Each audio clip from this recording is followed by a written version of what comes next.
അപ്പോസ്തല പ്രവൃത്തി 16 അധ്യായം അതിന്റെ 6 മുതൽ 10 വരെയുള്ള വാക്യത്തിനകത്ത് ചില അടഞ്ഞ വഴികളിലും ദൈവത്തിന്റെ പദ്ധതികളുണ്ട്, അല്ലെങ്കിൽ ദൈവത്തിന്റെ ദിശയുണ്ട് എന്ന് മനസ്സിലാക്കുന്ന ചില കാര്യങ്ങൾ നമുക്കവിടെ കാണാൻ കഴിയും. പ്രിയ ദൈവമക്കളെ, ദൈവത്തോടൊപ്പം നടക്കുന്ന ജീവിതത്തിൽ ഏറ്റവും മനസ്സിലാക്കാൻ പ്രയാസമുള്ള കാര്യങ്ങളിൽ ഒന്ന്, നല്ല ആഗ്രഹങ്ങൾക്ക് പോലും ചിലപ്പോൾ ദൈവം ഇപ്പോൾ വേണ്ട എന്ന മറുപടി നൽകും. പൗലോസ് തന്റെ 2ാം മിഷണറി യാത്രയിലായിരുന്നു. അവന്റെ ഉള്ളിൽ ഒരു തീ ഉണ്ടായിരുന്നു. പുതിയ സ്ഥലങ്ങളിൽ സുവിശേഷം എങ്ങനെ ലഭിക്കണം, സഭകളെ ഒന്ന് ഉറപ്പിക്കണം, കർത്താവായ യേശുവിന്റെ നാമം അറിയാത്തവരുടെ ഇടയിൽ വെളിച്ചം പരത്തണം. ആ ആഗ്രഹം തെറ്റായിരുന്നില്ല, വളരെ നല്ലതായിരുന്നു. പക്ഷേ അപ്പോസ്തല പ്രവൃത്തി 16 ഒരു വിചിത്രമായ സംഭവത്തെ നമുക്ക് കാണാൻ കഴിയും. പൗലോസും കൂട്ടരും ആസയിൽ വചനം അറിയിക്കാൻ ശ്രമിച്ചപ്പോൾ പരിശുദ്ധാത്മാവ് അവരെ തടഞ്ഞു. പിന്നെ ബിഥുനിയയിലേക്ക് പോകാൻ വേണ്ടി ശ്രമിച്ചു. അവിടെയും യേശുവിന്റെ ആത്മാവ് അവരെ അനുവദിച്ചു. ഇത് ആത്മീയ ജീവിതത്തിലെ വലിയൊരു പാഠമാണ് നമ്മളെ പഠിപ്പിക്കുന്നത്.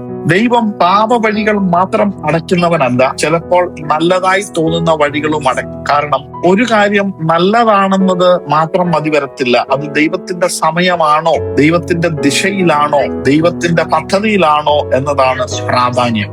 നമുക്ക് മുന്നിലൊരു അവസരം തുറന്നതുപോലെ ഒരുപക്ഷെ തോന്നാം, മനുഷ്യർ ഒരുപക്ഷെ പ്രോത്സാഹിപ്പിച്ചേക്കാം, സാഹചര്യങ്ങളൊക്കെ അനുകൂലമായിട്ടും തോന്നാം. എന്നാൽ ഉള്ളിൽ സമാധാനമില്ലെങ്കിൽ, ആത്മാവ് പിടിച്ചു നിർത്തുന്നുണ്ടെങ്കിൽ ഒരു വിശ്വാസി നിൽക്കാൻ പഠിക്കണം.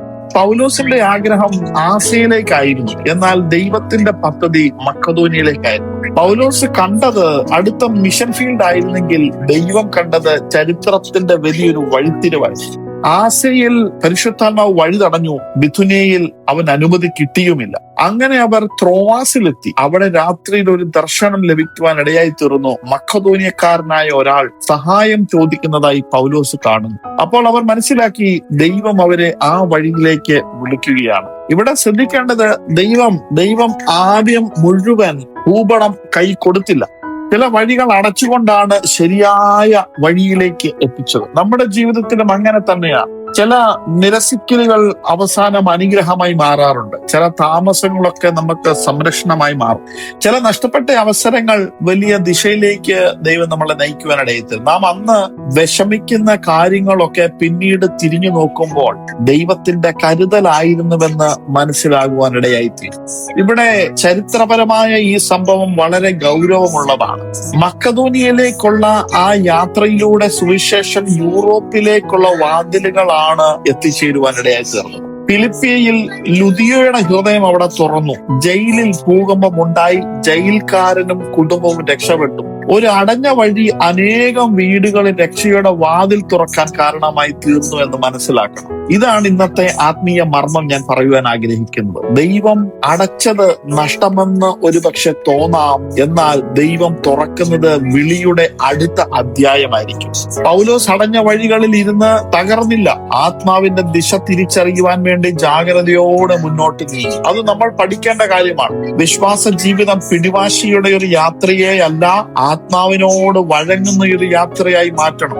എനിക്കിഷ്ടപ്പെട്ടത് കൊണ്ട് ഇത് തന്നെ നടക്കണം എന്ന നിലയിൽ നിന്ന്, കർത്താവേ നീ ആഗ്രഹിക്കുന്ന വഴിയാണ് എനിക്ക് വേണ്ടത് എന്നിടത്തേക്ക് വരുമ്പോഴാണ് ആത്മീയ പക്വത തുടങ്ങുന്നത്.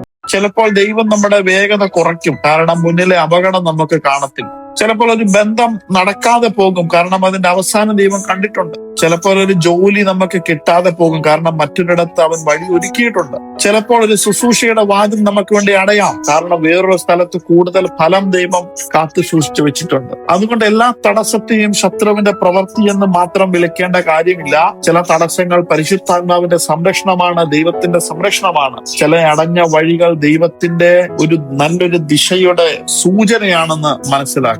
ഒരു കാര്യം വളരെ പ്രധാനമാണ്, അടഞ്ഞ വഴിയെ തിരിച്ചറിയുവാനും തുറക്കുന്ന വഴിയെ മനസ്സിലാക്കാനും ദൈവത്തോടുള്ള അടുപ്പം നമുക്കുണ്ടായിരിക്കണം. പ്രാർത്ഥനയിൽ നല്ലൊരു ഹൃദയബന്ധം ദൈവവുമായിട്ടുണ്ടായിരിക്കണം. വചനത്തിന്റെ വെളിച്ചത്തിൽ തീരുമാനങ്ങൾ പരിശോധിക്കുന്ന ഒരു ഹൃദയം നമുക്കുണ്ടാകണം. നമ്മുടെ ഉള്ളിലെ സമാധാനം നഷ്ടപ്പെട്ടാൽ ദൈവകൃപയിൽ നിൽക്കാൻ നാം പഠിക്കണം. ഇന്നത്തെ കാലത്ത് പലരും ലോകത്തിനോടൊപ്പം ഓടുന്നവരാണ്. വാതിൽ തുറക്കുന്നത് പോലെ തോന്നിയാൽ ഉടനെ എടുത്തിച്ചാണ്. എന്നാൽ എന്നാൽ തുറന്ന വാതിലെല്ലാം ദൈവത്തിന്റെ വാതിലായിരിക്കണമെന്നില്ല. യോനയുടെ മുന്നിലും തർശീശിലേക്കുള്ള കപ്പൽ തയ്യാറായിരുന്നു, പക്ഷെ അത് ദൈവത്തിന്റെ വഴി ആയിരുന്നില്ല. അതുകൊണ്ട് വിശ്വാസി ചോദിക്കേണ്ടത് അവസരമുണ്ടോ എന്നല്ല, ഈ വഴിയിൽ കർത്താവിന്റെ സാന്നിധ്യമുണ്ടോ എന്ന് ചോദിക്കാൻ പഠിച്ചിരിക്കണം. ദൈവം കൂടെ ഇല്ലാത്ത തുറന്ന വാതിലിനേക്കാൾ ദൈവം അടച്ച വാതിൽക്കൽ കാത്തിരിക്കുന്നത് സുരക്ഷിതമാണ്. പ്രിയ ദൈവമക്കളെ, ഇന്ന് നിങ്ങളുടെ ജീവിതത്തിൽ ചില വഴികൾ അടഞ്ഞേക്കാം. നിങ്ങൾ ആഗ്രഹിച്ച കാര്യം നടന്നില്ലായിരിക്കാം. പ്രാർത്ഥിച്ചിട്ട് മറുപടി മാറിയതായിട്ട് തോന്നാം. എന്നാൽ നിങ്ങൾ നിരാശപ്പെടേണ്ട.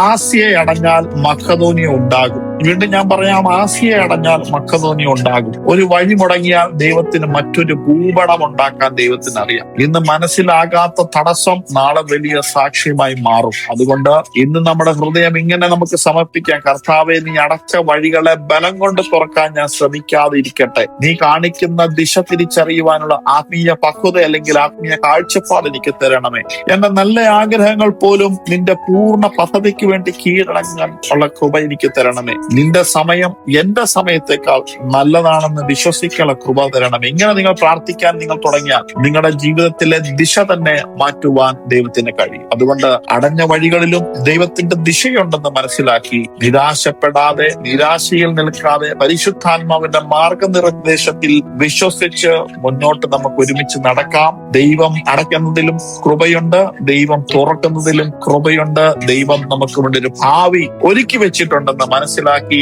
ദൈവസന്നിധിയിൽ നമ്മളെ തന്നെ താഴ്ത്തി ഏൽപ്പിക്കാം. ദൈവം എല്ലാവരെയും ഇന്ന് ധാരാളമായി അനുഗ്രഹിക്കട്ടെ. Have A blessed day. God bless you.